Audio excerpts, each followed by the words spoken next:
नमस्कार दोस्तों, मैं हूं नम्रता महाडिक। स्वागत है आपका नॉलेज टॉपिक्स में।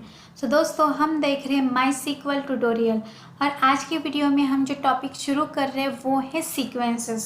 ओके, तो शुरुआत करते हैं आज के टॉपिक को। तो पहले समझते हैं कि ये सीक्वेंसेस किस चीज़ के लिए यूज़ होते हैं, ये सीक्वेंसेस क्या होते हैं।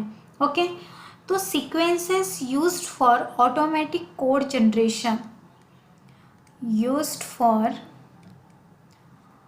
automatic code generation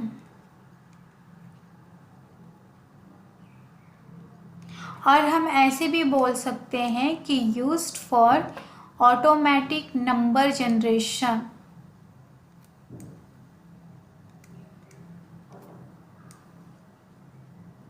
मतलब क्या होगा कि सीक्वेंस में ऑटोमेटिक नंबर जनरेट्स होंगे। जैसे आपने पाइथन में देखा होगा कि एक जनरेटर कॉन्सेप्ट है जिसमें ऑटोमेटिक नंबर जनरेट हो जाते हैं, वैसे ही डेटाबेस में ये सीक्वेंस करके एक कॉन्सेप्ट है। तो अभी वो हम कैसे क्रिएट करेंगे वो देखते हैं। तो हमें लिखना है क्रिएट, जैसे हम यहाँ पे टेबल लिखते थे उसके जगह पे हम लिखेंगे सीक्वेंस और यहाँ पे हमें सीक्वेंस का नेम देना है। तो अभी के लिए मैं ऐसे ही देती हूँ कि सीक्वेंस नेम। ओके, तो ये हमें ऐसा फॉलो करना है। तो मैं यहाँ पे एक एग्जांपल लेती हूँ, क्रिएट सीक्वेंस ABC।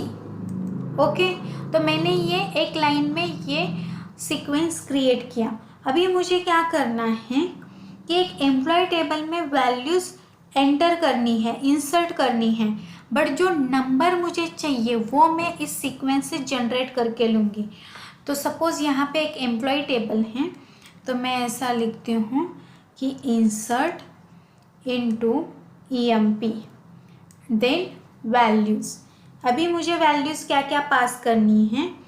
एक तो क्या पास करना है, employ number, then employ name and then salary. Okay, तो मैं एम्प्लॉय नेम देती हूँ A और सैलरी देती हूँ 5000। ओके, अभी जो एम्प्लॉय नंबर है वो मुझे क्या करना है, जनरेट करना है सीक्वेंस से। तो मैं क्या करूँगी, यहाँ पे sequence name dot next val, ये सीक्वेंस से नंबर गेट करने के लिए हमें ये नेक्स्ट वैल यहाँ पे यूज़ करना है।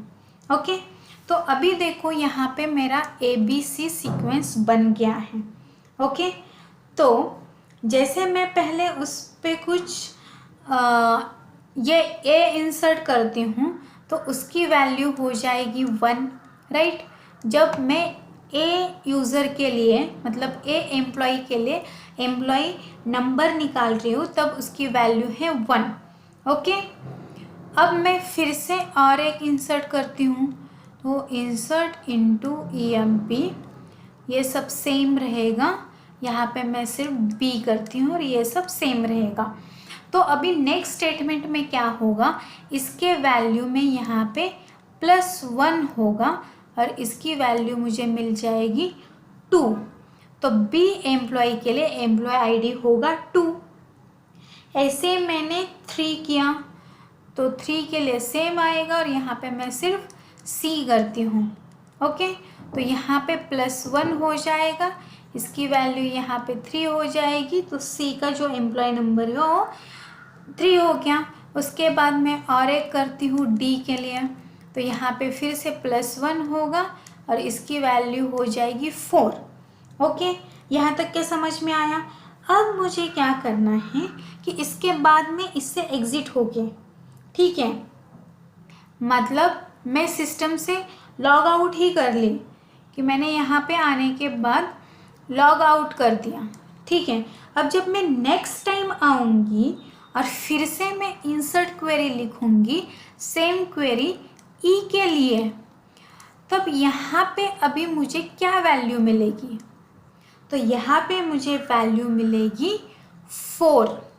यहाँ पे क्यों 4 मिलेगी, क्योंकि जब हमने लॉग आउट किया था तब ये वैल्यू यहाँ पे स्टोर हो गई थी। जो भी लेटेस्ट वैल्यू होती है वो स्टोर होती है। और फिर जब नेक्स्ट टाइम हम यहाँ से शुरुआत करेंगे तो हमें यहाँ पे सेम ही वैल्यू मिलेगी जो हमने पहले स्टोर करके रखी हुई हैं। ओके, तो ये जो पार्ट है वो थोड़ा इम्पोर्टेंट है, जो आपको याद रखना है कि जो भी लेटेस्ट वैल्यू होगी वो यहाँ पे स्टोर होगा। ओके, और यहाँ पे क्या है कि ये यहाँ पे सिर्फ नंबर सीक्वेंसेस ही अवेलेबल है, अल्फ़ा न्यूमेरिक सीक्वेंसेस अवेलेबल नहीं हैं। ओके, और जैसे आपको ये समझ में आया कि हमें नेक्स्ट नंबर के लिए क्या यूज़ करना है, नेक्स्ट वैल यूज़ करना है। ओके, तो ये हमने एक सिंपल एग्जांपल देखा। अभी हम एक और एग्जांपल देखते हैं। यहाँ पे मैं सेकंड नंबर दे देती हूँ, तो मैं एक सीक्वेंस क्रिएट करती हूँ। ये क्रिएट सीक्वेंस ABC। अभी मैं यहाँ पे क्या दे रही हूँ, एक मिनिमम वैल्यू दे रही हूँ यहाँ पे, वो क्या है 4। ओके, अगर मेरी मिनिमम वैल्यू 1 है तो मुझे मिनिमम वैल्यू स्पेसिफाई करने की ज़रूरत नहीं है। अगर 1 छोड़ के कोई और वैल्यू है तो हमें स्पेसिफाई करने की ज़रूरत है।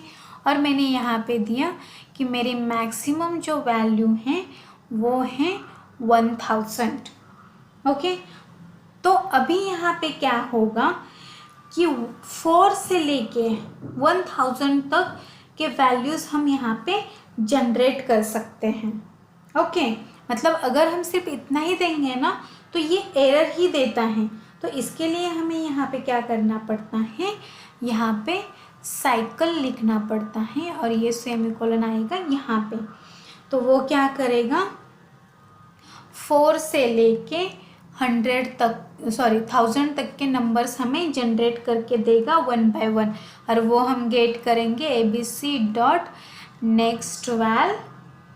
ओके, इस फंक्शन का यूज़ करके। मतलब अगर मैं सिर्फ यहाँ से यहाँ तक के देती हूँ तो ये क्या करेगा कि सिर्फ 4 से लेके 1000 तक के मुझे नंबर्स देगा। मतलब कितने, 996 नंबर वो मुझे देगा, राइट। और उसके बाद अगर मैं फिर से abc.nextVal करूँगी तो वो मुझे एरर देगा। बट जब मैं ये साइकिल लिखूँगी तो वो मुझे एरर नहीं देगा, वो फिर से 4 to 1000 रिपीट करेगा। ओके, यहाँ पे समझा।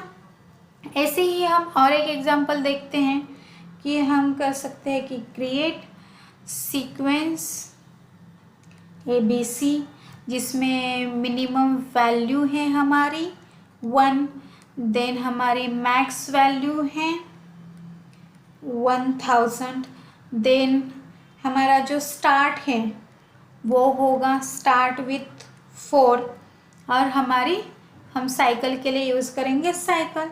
तो ये क्या करेगा, मिनिमम वैल्यू तो 1 है, बट जब फर्स्ट टाइम स्टार्ट होगा तब 4 से स्टार्ट होगा, वैल्यूज़ देगा, 1000 रीच करेगा।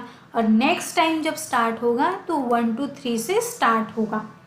ओके, तो ऐसे ही हम और एक एग्जांपल देख सकते हैं कि सपोज़ यहाँ पे एक नेक्स्ट एग्जांपल है, create sequence ABC, then minimum value है हमारी 1, देन मैक्स वैल्यू है 1000। ओके, देन मैं बोलती हूँ कि इंक्रीमेंट बाय 2, और यहाँ पे देती हूँ कि साइकिल। तो यहाँ पे क्या आएगा, ये 1 से स्टार्ट होगा, बट जो वैल्यू इंक्रीज होगी वो 2 से होगी कि 1 के बाद 3 आएगा, 3 के बाद 5 आएगा, ऐसे कहाँ तक जाएगा, 999 तक, और फिर से 1 से चालू होगा क्योंकि हमने यहाँ पे साइकिल लिखा है, राइट। तो ये जो ऑटो इंक्रीमेंट नंबर्स है वो हम ऐसे कर सकते हैं। फिर हम यहाँ पे -2 के जगह पे -1 कर सकते हैं। तो ये क्या होगा, नंबर माइनस होता जाएगा, मतलब चालू करेगा वो 1000 से, और 1 से माइनस करते हुए वो कहाँ तक जाएगा, 1 तक। और साइकिल दिया है तो फिर से ये शुरुआत होगी, राइट। तो इस तरीके से हम इसको मैनेज कर सकते हैं, इस तरीके से हम नंबर जनरेट कर सकते हैं यूजिंग सीक्वेंस। ओके, यहाँ तक समझ में आया?